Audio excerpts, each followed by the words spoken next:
Hello बच्चों, SVN online classes में आपका स्वागत है। देखो, अपना टॉपिक है यहाँ पे कोशिकांगों की संरचना व कार्य। देखो, सेल बायोलॉजी के अंदर इससे पहले अपन ने ये पढ़ा था कोशिका भित्ति और कोशिका झिल्ली की संरचना के बारे में पढ़ा था। इसके अलावा प्रोकैरियोटिक और यूकैरियोटिक कोशिकाओं के बारे में भी थोड़ा सा जनरल इंट्रोडक्शन किया है। यहाँ पे टॉपिक आता है अपना यहाँ पे कोशिकांगों की संरचना व कार्य।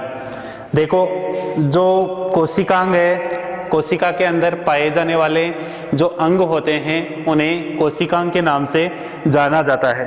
अब इनमें कैटेगरियाँ बनी हुई है। जैसे कुछ कोशिकांग दोहरी झिल्ली युक्त होते हैं। दोहरी झिल्ली का मतलब होता है कोशिकांग के चारों ओर दो झिल्लियों का आवरण पाया जाता है, जैसे लवक और माइटोकॉन्ड्रिया। इसके अलावा कुछ एक होते हैं इकाई झिल्ली युक्त कोशिकांग। ऐसे कोशिकांग जिनके बाहर की ओर एक ही झिल्ली पाई जाती है उन्हें इकाई झिल्ली युक्त कोशिकांग कहते हैं। इसके अलावा अन्य कोशिकांगों में आता है सूक्ष्म नलिकाएं हो गई, कशाभिकाएं हो गई और रिक्तिकाएं। इसके अतिरिक्त कोशिका के अंदर कुछ कोशिकांग ऐसे होते हैं जिनके ऊपर झिल्ली का अभाव होता है, उन्हें झिल्ली विहीन कोशिकांग कहते हैं, जैसे राइबोसोम और तारक इकाई। अब अपना आता है यहाँ पे मेन कोशिकांगों की संरचना व कार्य। इसके अंदर नंबर 1 आता है लवक। लवक या फिर इसे बोलते हैं प्लास्टिड। देखो, सबसे पहले यहाँ पर प्लास्टिड या लवक की जो खोज थी ये की थी हेकल नामक वैज्ञानिक ने। किसने की थी? हेकल नामक वैज्ञानिक ने। लवक पादप के जो संग्रहित भाग होते हैं, इसके अलावा जो पुष्प होते हैं, इसके अलावा जो पत्तियां होती है, फल वगैरह होते हैं, उनके अंदर अलग अलग लवक उपस्थित होते हैं। जो लवक है इन्हें 3 कैटेगरियों के अंदर बांटा गया है। एक आता है यहाँ पे अवर्णी लवक, अवर्णी। दूसरा आता है वर्णी लवक और तीसरा आता है हरित लवक। अवर्णी लवक ऐसे लवक जिनका रंग नहीं होता है उन्हें अवर्णी लवक कहते हैं। ये जो अवर्णी लवक होते हैं मुख्य रूप से पादप के संग्रहित भागों के अंदर पाए जाते हैं। जैसे जो संग्रहित भोज्य पदार्थ वाले भाग, जैसे भूमिगत तना हो गया, जैसे आलू की बात करते हैं, आलू अवर्णी लवक के अंदर आता है।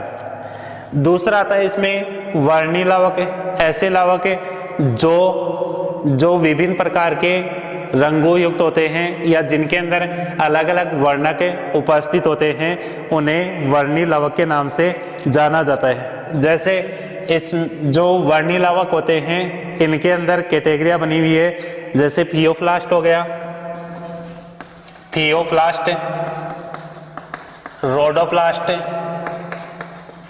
देखो, थियोप्लास्ट थियोफाइसी शैवालों का एक वर्ग होता है।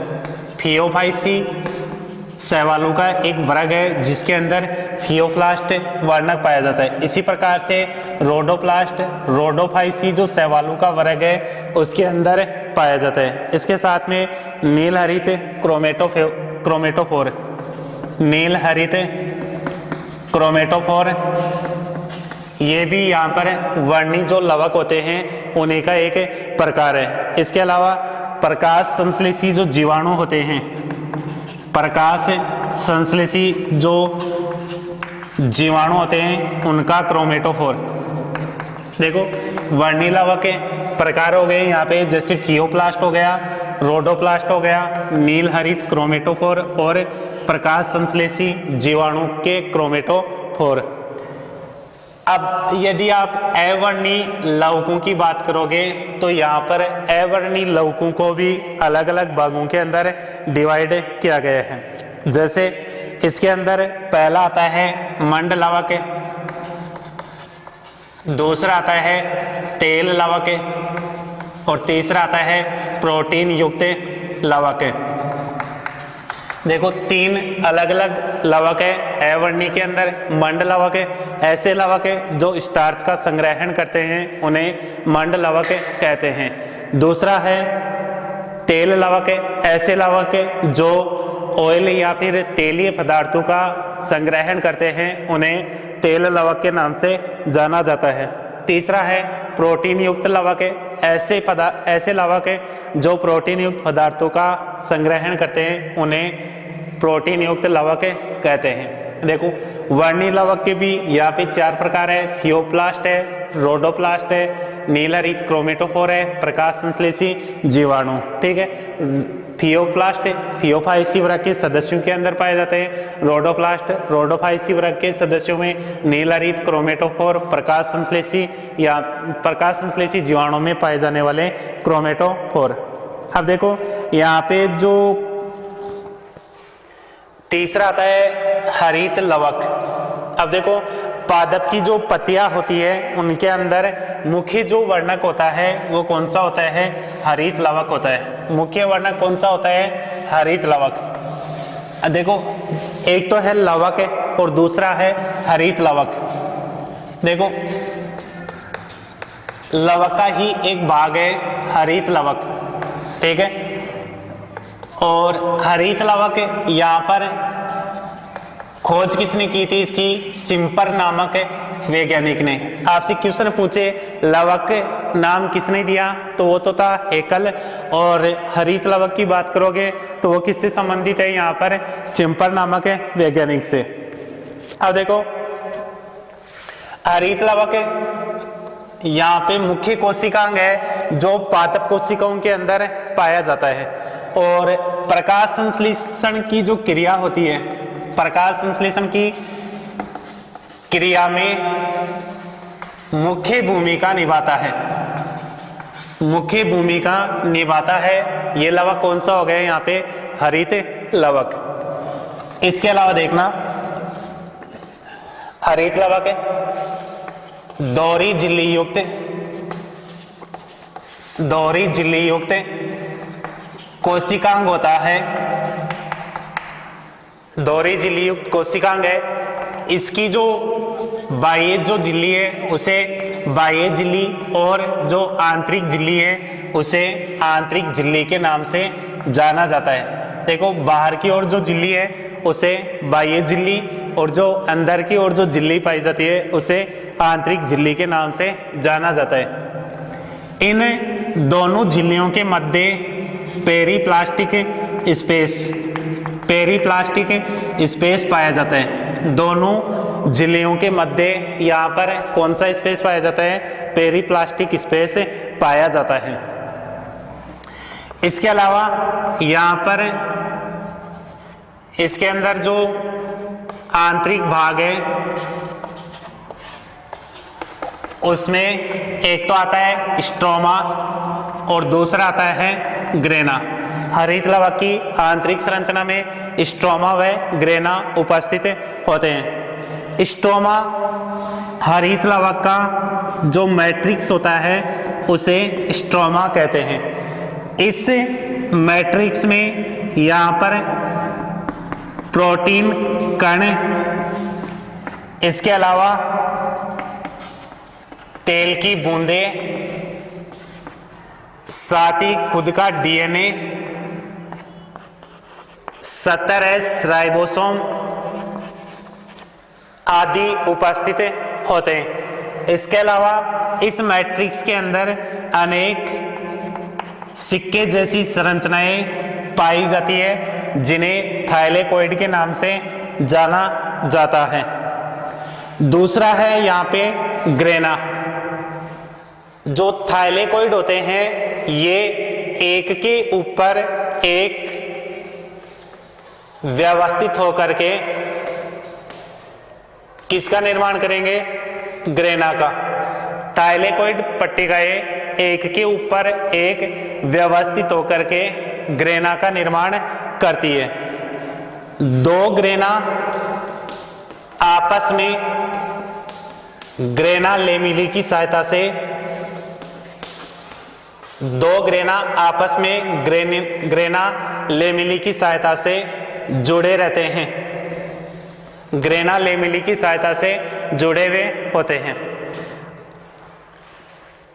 अब देखो प्रकाश संश्लेषण की जो क्रिया होती है वो कहाँ पे संपन्न होती है? हरित लवक के जो ग्रेना वाला भाग होता है उसके अंदर इसकी प्रकाश संश्लेषण की क्रिया संपन्न होती है। डायग्राम देखना, दोहरी झिल्ली युक्त कोशिकांग बनाना है, 2 झिल्लियां हो गई, नाम दे दो। बाहर की ओर जो है उसे आउटर मेम्ब्रेन और अंदर की ओर जो झिल्ली पाई जाती है उसे इनर मेम्ब्रेन के नाम से जाना जाता है।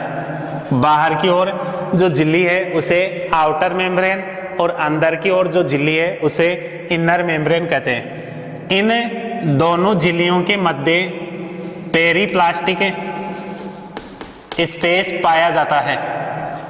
दोनों झिल्लियों के मध्य पेरीप्लास्टिक स्पेस पेरीप्लास्टिक स्पेस पाया जाता है। इसके अलावा अभी बताया कि थाइलेकोइड पट्टिकाएं एक के ऊपर एक व्यवस्थित होकर के किसका निर्माण कर रही थी? यहाँ पर ग्रेना का निर्माण करती है। थाइलेकोइड पट्टिकाएं एक के ऊपर एक व्यवस्थित होकर के किसका निर्माण कर रही है? ग्रेना का। तो ये हो गया इसका ग्रेना भाग, ठीक है। इसके अलावा 2 ग्रेना आपस में जिसकी सहायता से जुड़ा रहता है उसे ग्रेना लेमिली के नाम से जाना जाता है। उसे किस नाम से जाना जाता है? ग्रेना लेमिली के नाम से जाना जाता है। साथ ही यहाँ पर जो इसका लिक्विड भाग है उसे स्ट्रोमा कहते हैं। लिक्विड भाग को क्या कहेंगे? स्ट्रोमा। अब देखना, इस लिक्विड के अंदर क्या पाया जाता है? 70S ribosome. साथ ही खुद का क्या हो गया है यहाँ पे? DNA। साथ ही इसके अंदर दिखा दो आप थाइलेकोइड पट्टिकाएं। इसके अलावा ऑयल ड्रॉप, तेल की बूंदे, ऑयल ड्रॉप हो गई। इसके अलावा और भी दिखा सकते हो जैसे स्टार्च ग्रेन्यूल, स्टार्च ग्रेन्यूल, ये भी यहाँ पर हरित लवक के मैट्रिक्स के अंदर या स्ट्रोमा में पाए जाते हैं। ये होती है यहाँ पे हरित लवक की संरचना। इसके बाद में आता है यहाँ पे जो लवक है उसका कार्य। हरित लवक का कार्य है यहाँ पर प्रकाश संश्लेषण की क्रिया द्वारा, प्रकाश संश्लेषण की क्रिया द्वारा पौधों के लिए भोजन का निर्माण करने में, पौधों के लिए भोजन का निर्माण करने में। दूसरा हो गया CO2 के स्वांगीकरण में या CO2 के स्त्रीकरण के अंदर भी प्रकाश संश्लेषण की या जो हरित लवक होते हैं वो महत्वपूर्ण भूमिका निभाते हैं। तीसरा आता है इसके अंदर हरित लवक परऑक्सीसोम और माइटोकॉन्ड्रिया, ये तीनों वे स्थल होते हैं जिनके अंदर पादपों में श्वसन की क्रिया संपन्न होती है। श्वसन कौन सा? प्रकाश की श्वसन या प्रकाश श्वसन की क्रिया हरित लवक, परऑक्सीसोम व माइटोकॉन्ड्रिया के अंदर होती है। फिर आता है यहाँ पे जो अवर्णीय लवक थे, अवर्णीय लवक ये क्या करते हैं? यहाँ पर भोज्य पदार्थों का संग्रहण करते हैं। जो भोज्य पदार्थ होते हैं इनका संग्रहण करने का कार्य अवर्णीय लवकों के द्वारा किया जाता है। देखो, हरित लवक के कार्य प्रकाश संश्लेषण की क्रिया के दौरान भोजन बनाने का, CO2 के स्वांगीकरण में हरित लवक, परऑक्सीसोम और माइटोकॉन्ड्रिया प्रकाश श्वसन की क्रिया में सहायक होते हैं, और अवर्णीय जो लवक होते हैं ये भोज्य पदार्थों का संग्रहण करते हैं। अब भोज्य पदार्थ कौन से हो गए? जैसे स्टार्च हो गया, प्रोटीन हो गया, ऑयल हो गया। इन पदार्थों का संग्रहण हरित लवक के द्वारा, अवर्णीय लवकों के द्वारा किया जाता है। तो ये था आपका यहाँ पे हरित लवक। अब सेकंड जो कोशिकांग आता है ये आता है यहाँ पे माइटोकॉन्ड्रिया। सेकंड जो कोशिकांग है ये कौन सा है? माइटोकॉन्ड्रिया। देखो, माइटोकॉन्ड्रिया सबसे पहले नाम आता है फ्लेमिंग का। इसने इसका नाम दिया था पायला। फ्लेमिंग ने सबसे पहले इसका नाम क्या दिया था, पहला। इसके बाद में नाम आता है आल्टमैन का, इसने इसका नाम बायोप्लास्ट नाम दिया था। आल्टमैन, इसने इसको क्या कहा था, बायोप्लास्ट। फिर आता है यहाँ पर सी बेंडा, इसने इसका नाम क्या रखा था, माइटोकॉन्ड्रिया। देखो, फ्लेमिंग ने पहला कहा, आल्टमैन ने बायोप्लास्ट और सी बेंडा ने इसका नाम माइटोकॉन्ड्रिया दिया। इसके अलावा यहाँ पर जो परिपक्व आरबीसी, मैच्योर आरबीसी और जो प्रोकैरियोटिक सेल्स होती है, प्रोकैरियोटिक सेल, इनके अंदर माइटोकॉन्ड्रिया का अभाव होता है। परिपक्व आरबीसी और जो प्रोकैरियोटिक कोशिकाएं होती है, उनके अंदर माइटोकॉन्ड्रिया का अभाव होता है। यहाँ पर उपापचयी क्रियाओं में भाग लेने वाली कोशिकाओं में इसकी जो संख्या होती है ये अधिक होती है, संख्या अधिक होती है। उपापचय क्रियाओं में भाग लेने वाली जो कोशिकाएं होती है, उनके अंदर माइटोकॉन्ड्रिया की संख्या अधिक होती है। देखो, माइटोकॉन्ड्रिया फ्लेमिंग ने पहला नाम दिया, आल्टमैन ने बायोप्लास्ट, सी बेंडा ने माइटोकॉन्ड्रिया नाम दिया। परिपक्व आरबीसी कोशिकाओं में और प्रोकैरियोटिक कोशिकाओं में इसका अभाव होता है। उपापचयी क्रियाओं में भाग लेने वाली जो कोशिकाएं होती है, उनके अंदर इनकी संख्या अधिक होती है। फिर बात करते हैं यहाँ पे माइटोकॉन्ड्रिया की संरचना, स्ट्रक्चर ऑफ माइटोकॉन्ड्रिया। माइटोकॉन्ड्रिया की संरचना, अब देखो, दोहरी झिल्ली युक्त कोशिकांग पढ़ रहे हैं, तो यहाँ पर इसकी जो संरचना है वो भी दोहरी झिल्ली युक्त कोशिकांग होता है। ठीक है, बाह्य जो झिल्ली होती है उसे आउटर मेम्ब्रेन और आंतरिक जो झिल्ली है इसे इनर मेम्ब्रेन के नाम से जाना जाता है। बाह्य झिल्ली को आउटर मेम्ब्रेन और आंतरिक झिल्ली को इनर मेम्ब्रेन के नाम से जाना जाता है। इन दोनों झिल्लियों के मध्य पेरीमाइटोकॉन्ड्रियल स्पेस पाया जाता है। देखो, लावक के अंदर कौन सा था, पेरीप्लास्टिक है, और इसके अंदर कौन सा पाया जाता है, पेरीमाइटोकॉन्ड्रियल स्पेस पाया जाता है। यहां पर जो इनर मेम्ब्रेन है, इनर मेम्ब्रेन, इसके अंदर की ओर अंगुली के समान उभार पाए जाते हैं। इन उभारों को क्रिस्टी कहते हैं। माइटोकॉन्ड्रिया की आंतरिक झिल्ली पर अंगुली के समान उभार पाए जाते हैं और इन उभारों को क्या बोलते हैं, क्रिस्टी कहते हैं। अब देखो, जो आंतरिक झिल्ली के अंदर जो द्रव्य पदार्थ होता है इसे मैट्रिक्स कहते हैं। इस मैट्रिक्स में यहाँ पर 70S राइबोसोम और साथ ही इसका खुद का जो डीएनए होता है वो उपस्थित होता है। देखो, कोशिका के दो कोशिकांग ऐसे हैं जिनके अंदर खुद का डीएनए पाया जाता है, एक हरित लवक है और दूसरा माइटोकॉन्ड्रिया, इसलिए इन्हें अर्धस्वायत्त कोशिकांग भी कहते हैं। तो यहाँ पर इसके अंदर भी 70S प्रकार के राइबोसोम और डीएनए उपस्थित होते हैं। इसके अलावा देखना, माइटोकॉन्ड्रिया की जो माइटोकॉन्ड्रिया के अंदर जो क्रिस्टी वाला जो भाग है, इस भाग के ऊपर टेनिस के रैकेट के समान संरचना पाई जाती है। टेनिस के रैकेट के समान संरचना पाई जाती है। टेनिस की रैकेट के समान जो संरचनाएं हैं, इन्हें F1 कण, ऑक्सीसोम या फिर प्रारंभिक कण भी कहते हैं। टेनिस के रैकेट के समान जो संरचनाएं हैं, इन संरचनाओं को F1 कण, ऑक्सीसोम या फिर प्रारंभिक कण के नाम से जाना जाता है।